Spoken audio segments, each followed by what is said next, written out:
Hi, welcome to my channel. On a quest to restore this rare Chinese SKS-D Canadian second version, I had to source out many parts.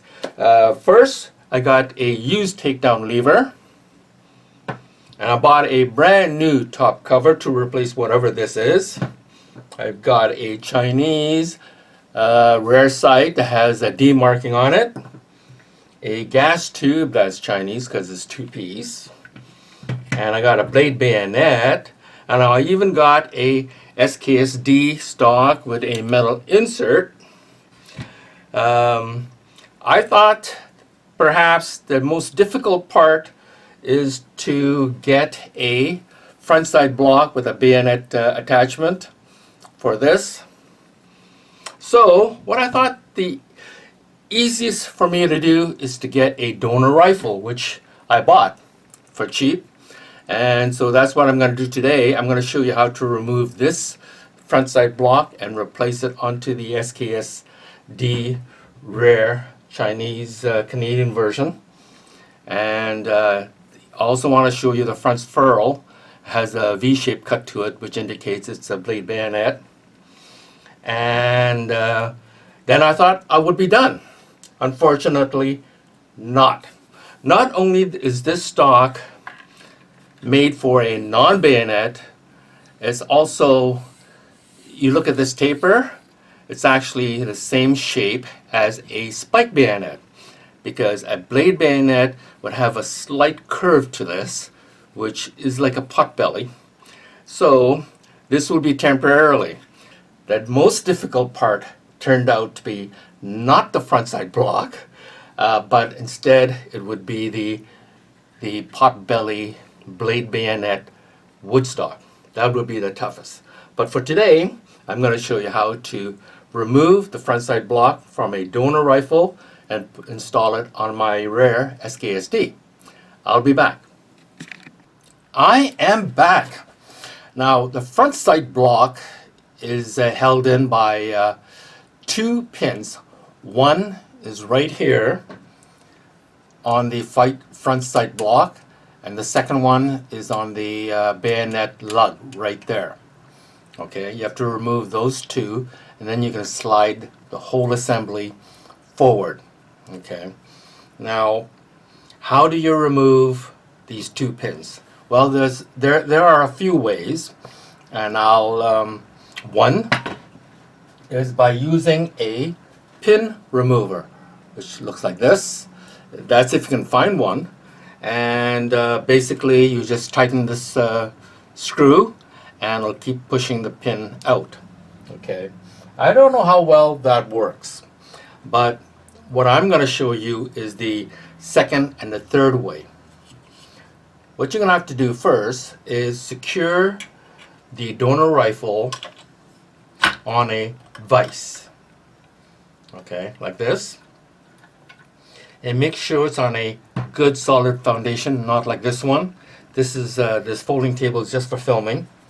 Okay, and don't also use your wife's kitchen granite counter also, because you have to use a lot of force on that and you might crack it, and then you'll be in big trouble. Okay, once you got the donor rifle supported on the vise, make sure you use wood block to support the sight block, but not supporting the round hood, because you might bend it, so you don't want to do that. Okay, and then using a proper punch, using a 3-pound hammer, basically punch it, hammer it down.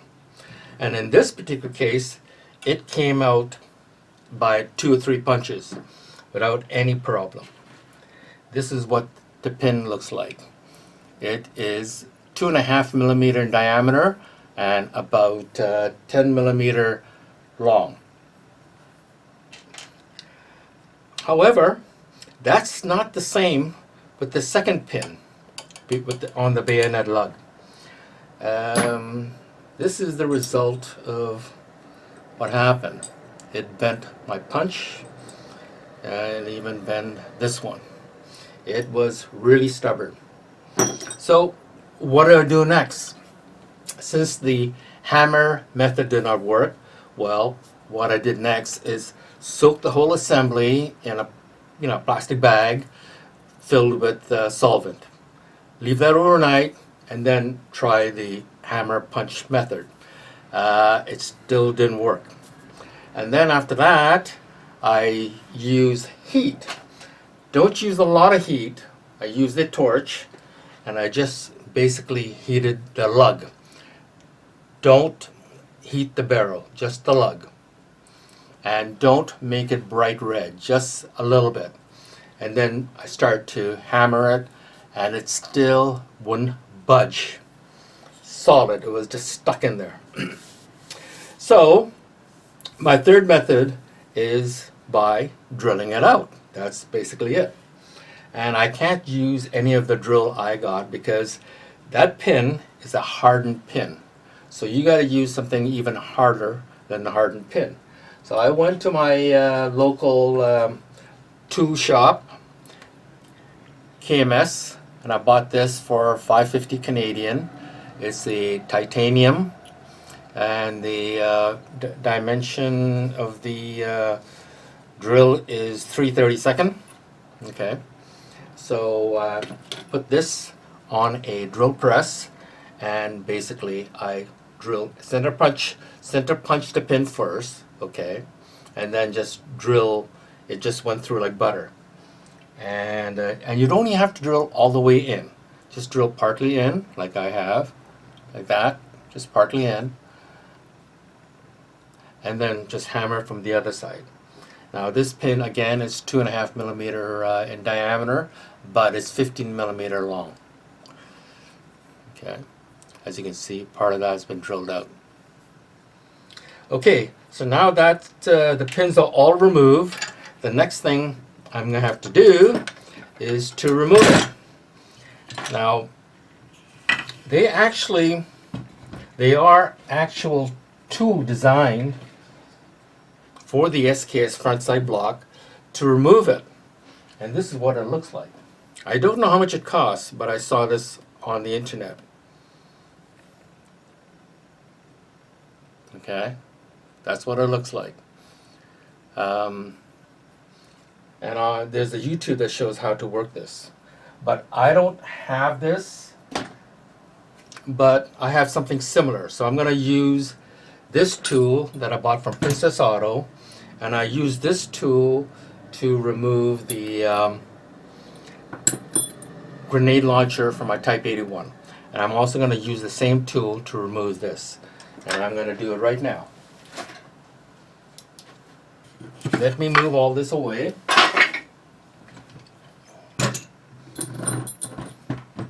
I need to protect the crown. And like before, I use a large screw like this. Always use a large screw. Okay, basically the same size as the outer diameter of the barrel.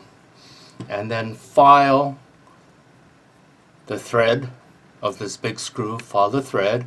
I also slipped in a brass washer in there to cushion the thing. And then I wrapped it with electrical tape. Put enough electrical tape so it just barely fits in there. Okay, here I'm just gonna put it in right now.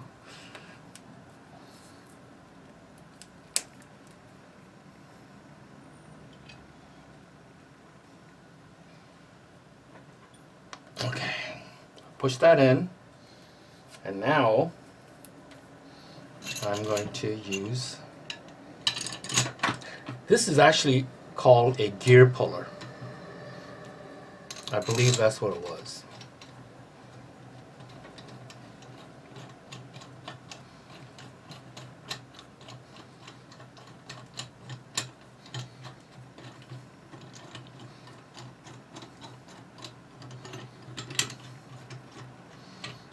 And if you notice, well, before I do that, there is a dimple at the end of this thread, right? And that goes into the hole where the washer is for the Robertson, okay? So it stops it from slipping. So let's put that in again. Let's turn that in. Okay, now before I use the Allen wrench to tighten these two hex screw, I'm going to make sure that this screw is right on that, that basically it's a big screw that is on the crown. Okay, just want to make sure it sits properly and everything is solid before I start tightening it. And it does look pretty good, right there. So now I'm going to start making sure that this tightens. There's no chance of this slipping out.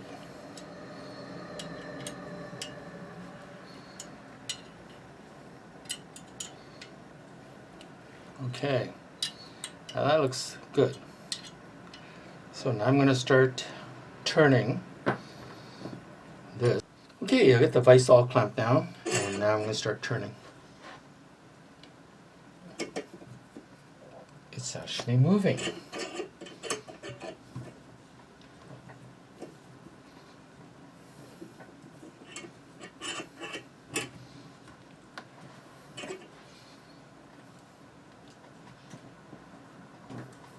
I think I only moved about 1/4 inch so far.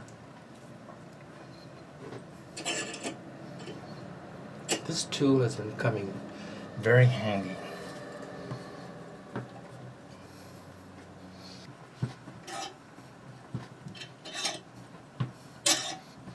It's coming off really fast now.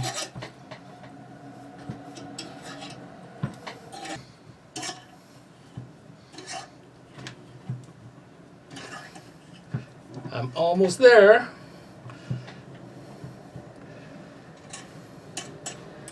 I'm going to take it off of ice and show you what it looks like.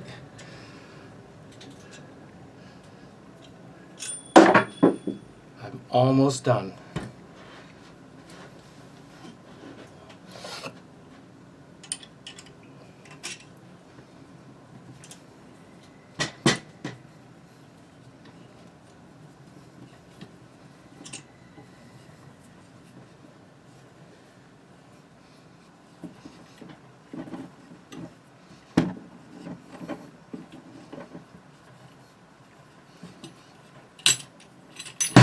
Voila!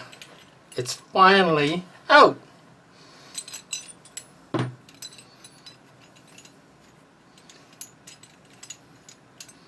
Okay, let's see. Gotta pull this screw back.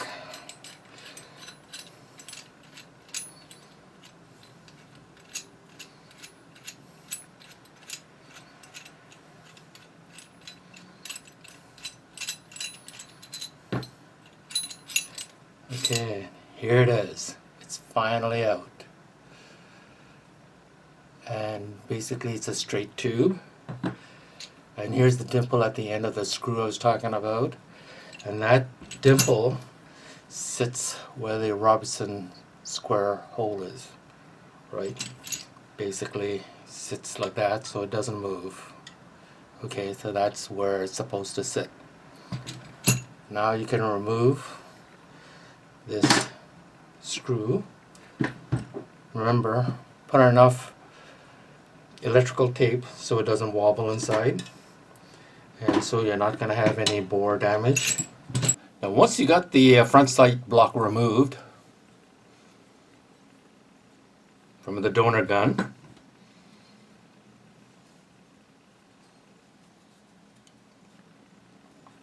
notice there's a cut for the pin on top and one at the bottom. Now the barrel that's going to go into you got to make sure that it's completely sanded to bare metal. Use the emery cloth if you have to. Okay. And if there's any burr that could prevent the front side block from going in, file it down.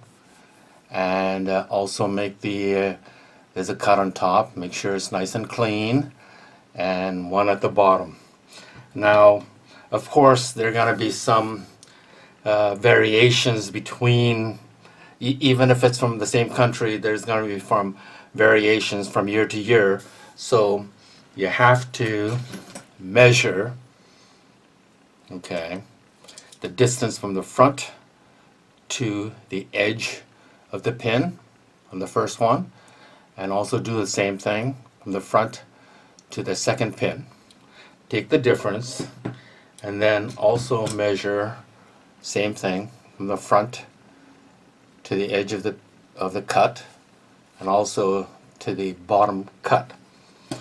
Now hopefully the distance is the same, and if it's not exactly the same, then use a hand file. Hopefully you have a small 2.5 millimeter thick round file and file it, or make accommodation for that. Alright, so once that is done, take that, slip it in, and just use a mallet, and just for now, just eyeball it and just pat it in. And you can see it's going in.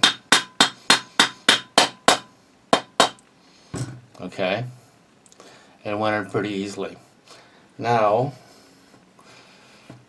I have to make sure there's about 1/2 inch to 5/8 of an inch of muzzle showing.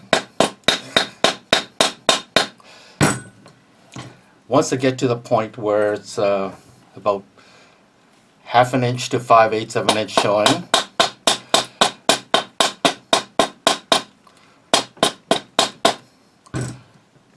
I will have to put this on a vise, make sure it's completely level, and then I can eyeball to make sure that this is also completely vertical.